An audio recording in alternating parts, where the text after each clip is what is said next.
Hello and welcome to Edison TV. Today I'm speaking to Calnex, the AIM-listed provider of network instrumentation and solutions with a particular focus on synchronization and emulation. Tommy, many thanks for joining me today. It's a pleasure to be here, Dan. Thanks. And could you start by introducing Calnex and in particular discussing why your solutions are needed and who the products serve? Sure. So we make instrumentation to prove performance of critical infrastructure. So that's primarily pieces of network equipment that's going to be used to build networks around the world.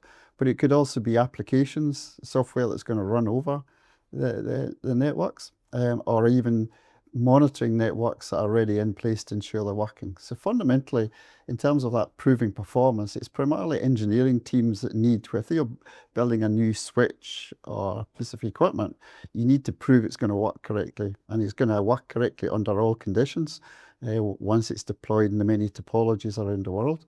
And at times it needs to prove that it meets standards as well. So that's really what they're using our equipment for, is to prove performance of their designs, to ensure that once it's released into production, they're going to get good yield, and it's going to work when the customers get it into their hand. Thank you. And can you talk about the end markets you serve and also look at your routes to those markets? Sure. If you kind of think from a history point of view, we started in telecoms very much. That's where most of the networking comes from. So very much you're talking about the network equipment manufacturers, people like Cisco and Nokia that we would sell to. We also sell to some of the component chip people, so your Broadcom, Intels, and the network operators, BT, AT&T, etc. But the biggest part is the equipment manufacturers. So again, it's these design teams that we're selling into that are making different new pieces of equipment coming to market. And we're providing them solutions that are testing both what the new stuff they're developing, but like in all networks in the world, it's not everything's new. There's a lot of legacy equipment, so the new has to work with the legacy as well. So we're proving performance of the new alongside the legacy. And so very much we sell in about 68 countries in the world. Telecoms, as you can tell, is a true global industry. Our big market spaces are North America, Europe, India, China, Japan, Taiwan. But in fact, we sell in many countries in the world, South America, Australia, and many other places as well. So Calnex focuses on two key areas, synchronization and emulation. That's right. For those less familiar with the story, can you explain what each of those products do, what they actually do for your customers? And then looking at your development pipeline, what are the key leading edge developments now that will eventually go mainstream and support your revenues for a longer period of time? Sure. So synchronization is quite simple. It's passing time through a network. So basically there's a protocol that's called PTP that's used to transfer time across a network. The telecom guys started using it seriously for the mobile base stations. So basically all the base stations you see at the side of the road, they don't interfere by each other because they radiate at different times, and they all need accurate time so they can do that. But the accurate time that we are testing is to a billionth of a second, and that's what makes it tricky. So basically what we are doing is transfer our pieces of equipment, fundamentally send them a timestamp. The equipment locks that timestamp, locks their internal time, and generates a new timestamp on the output. And we look at that and tell you how accurate it is at generating the time. And really what we're doing in terms of the waves of synchronization that are coming, it tends to it's following the interface rates. So it's basically moving up and up to higher and higher rates.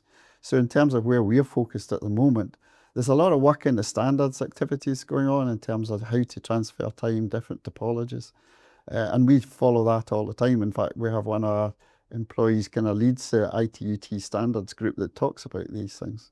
But at the moment, in terms of where our technology is going, last year we brought out 800 gigabits support for the 800 gigabits interfaces, and we're now working on 1.6 terabit. And probably 2 or 3 years we'll be working on 3.2 terabit, and then whatever comes after that. So it's just a continuous thing. The other thing that we do is emulation. Again, it's quite straightforward. We're emulating networks. So when you ever send things through a network, things go wrong. It's not perfect. You may have seen when you've clicked on a web link on a browser, it just spins for a while, nothing happens, and you click again, it works. Why is that? It's because it got lost, the packet. It just didn't happen. So very much we create that environment where things get lost, where packets get lost, where they take a very long time to go through, a long time to go forward in one direction, a short time in the other direction, variable times. Packets arrive in the wrong order. And the reason to do that is to check what's going to happen to the equipment. Is the equipment you're testing just going to get confused and just crash? Or is it going to elegantly manage that by either retransmitting the message or ignoring what it should ignore? So we are allowing that easy emulation of real world networks in a lab in a straightforward environment. Thank you. And looking at the structural drivers for your products and services, there's been quite a big shift, I guess, over the course of the last couple of years, but equally there's cycles within that. Can you talk about the structural demand for your products and services and how that evolves? Yeah, well, the big change we're seeing at the moment and the big opportunity is driven by the appearance of AI. So we're not testing AI as such, but it's the infrastructure that's being created to support the AI revolution that's coming. And so a lot of these, when people talk about data centers, in some ways to me it's like a network in a building, albeit a very large building. It's full of equipment that's networked together, huge amounts of data passing back and forth between it. And that's really what's getting tested. And a lot of that technology came from the telecoms world, or originally came from the telecoms world. So there's close correlation from a solutions point of view. There's a close correlation for us developing a solution for telecoms to giving a solution into the data center world, albeit the end customers are quite different in what they need. So very much at the moment, we're seeing the drive is to go to higher and higher rates. They're up at 400 gig, 800 gig, 1.6, already talking about 3.2 terabits. So their speed is moving very fast. Traditionally, that drive used to come from the telecom world. Before I started Calnex, I worked in the same technology sector, so I've been here for a few decades. And every few years, you got the next wave, and it feels like it just keeps coming and coming and coming. The driver now for the high rates is the data center world. They're the ones that are in a rush to get to the next rate. So that's really where we've seen a lot of growth opportunity. We keep very close connected to the telecoms world because that's still a big part of our market. There's not so much growth at this point because the kind of deployment to move forward with the 5G and then into 6G's slowed at this time. But very much there's a high commonality of what's going on in between them. So very much we want to continue to be strong in telecoms, but where we are looking for is into the data center world, because that's where we see growth potential. Plus in the defense world, again, operating an army these days or a defense situation, it's basically a network, albeit some of it physical, some through the air, of lots of complex pieces of equipment that are all networked together in very different environments. That's again an opportunity for us because you're trying to prove that all these pieces of equipment are going to work, especially if they're moving and there's maybe poor connection to different points. Whether you're actually proving the software works, or you're actually running an environment that the operators test and prove they can control everything when they need to control when they get to the real situation. That's very helpful. Thank you. So expanding into new markets as well, into defense, hyperscalers, and so on. And can you talk about your business model? You've obviously got technology leadership. How does that translate into sustainable growth for Calnex? They don't just buy an instrument from us, they're buying our expertise in test and measurement. And we kind of form relationships because today first, a large number of instruments, they're more like platforms. People buy the platform, they buy the capability they need today. They know next year they'll need something different the year after that. They don't actually know yet because it's not been designed by the standards or set by the standards. So they buy a product from us and then they come back and buy enhancements. And once they've built that, they take our equipment and build it into their test setup. And lots of equipment, they'll write lots of software routines to basically drive and run different situations. So if we don't follow the technology waves, they have to take our equipment out. And it's not just the cost of putting another piece in, they have to rewrite all the software. So really it's a partnership and very much we play in that. And so we basically form relations. We try to be a valued partner to all our customers, not just by the technology leadership we provide, but the way we support them, the way we help them understand how to get the most out of their product and be with them and follow them through these times so that they see us as a valued partner and keep coming back time after time to buy upgrades or buy additional units or new types of equipment. Tommy, many thanks for joining me today. Thank you. And we're now joined by Ashleigh Greenan, Chief Financial Officer. Ashleigh, many thanks for joining me today. Thanks for having me. And can you start by going into a little bit more depth on the business model and discuss the company's repeatable recurring revenue profile and how that evolves and how that works for the business? Well, it might be useful for me to just talk through the revenue model to add to what Tommy was saying earlier around the sort of the business model. From a revenue model perspective, we've got two main revenue streams.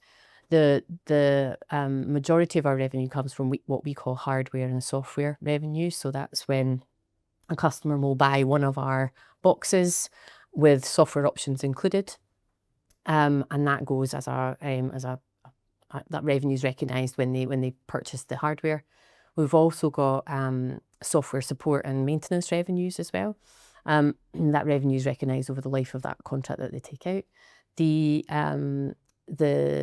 split of that has been about 90% hardware software and 10% software support revenues in the past. That has changed slightly to become more like 80-20, which just builds up a little bit more of a kind of recurring, a type of recurring revenue within our P&L.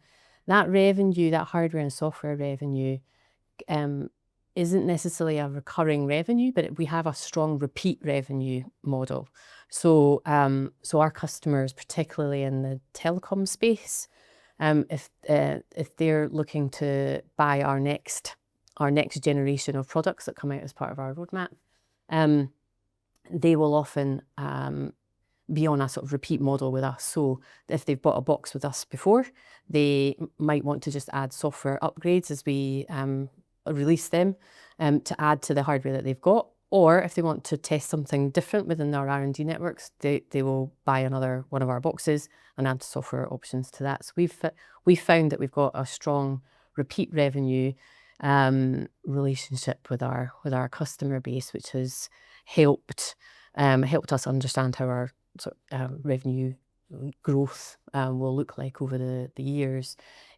We also, alongside that, we've got, as Tommy was referring to earlier, we've got quite a good spread of geographical revenues as well. So across our three main regions, Americas, North Asia, and EMEA plus India, in the past, they have ebbed and flowed depending on what's happening geopolitically.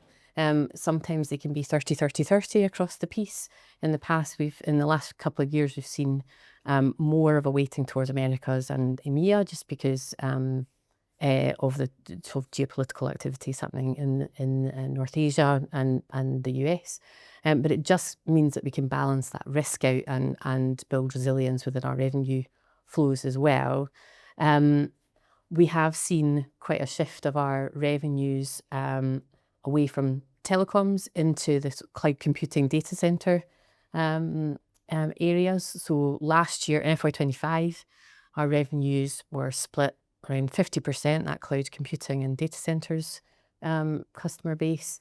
High 30% for the telco, with the remainder coming from government and defence as well, which has helped spread that end market customer base as well.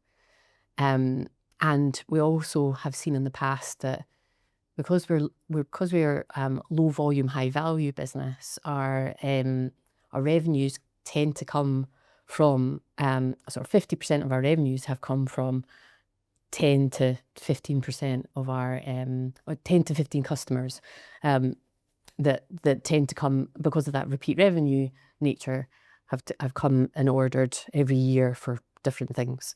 So that's helped bolster the revenue model as well. That's very helpful, thank you. And can you talk about your approach to capital allocation, your capital allocation policies? Sure, absolutely. So as the board review our capital allocation approach on a regular basis, but as it stands at the moment, we've got a very strong balance sheet. We have a good level of cash, and within that cash balance is quite a good level of surplus cash. Our working capital requirements don't require all of that cash, although it can go through peaks and troughs like any other business within the quarter. We have found in the recent past, we found that surplus cash that we're carrying to have been really handy in times of more uncertainty in the more from a geopolitical perspective. We found it very useful during times of the supply chain crises to be able to sort of bolster our position and give us a little bit of resilience against the uncertain external environment. In more recent times, that's helped us when there was a little bit more uncertainty around tariffs. So we found from a resilience perspective that surplus cash is very, very useful. We do like to also keep a little bit aside in case of any M&A opportunities that may come up, although we are relying on M&A for our growth over the next few years. But it is because we don't have an endless list of M&A target opportunities. It is useful if we can keep a couple of million aside for small acquisitions to just do them more quickly and more efficiently, to keep ourselves leverage free. Perfect. And you mentioned M&A just now, but just overall in terms of the evolution of the business, what are the key things that we should be looking for over the course of the next 12, 24 months? So our as I was explaining before, our M&A, there's not an endless list of M&A targets for us, but we are all constantly reviewing that opportunity for the business. But at the same time, obviously concentrating on that organic growth. So back to those new end markets, we do believe there's opportunity for us within government and defence, and more opportunity within the data centre world, as Tommy was talking about earlier, whilst also keeping really close with our telecoms customers to be ready for growth coming back in that area as well. So very much for us concentrating on that, if we can build the organic growth, the M&A would be a nice addition to the side, but not something that we would be reliant on for that growth. Yeah, so it's important to have that level of resilience and to be able to be nimble in terms of M&A. So yeah, that's very helpful. Thank you. Okay. Ashleigh, many thanks for joining me today. Thanks for having me.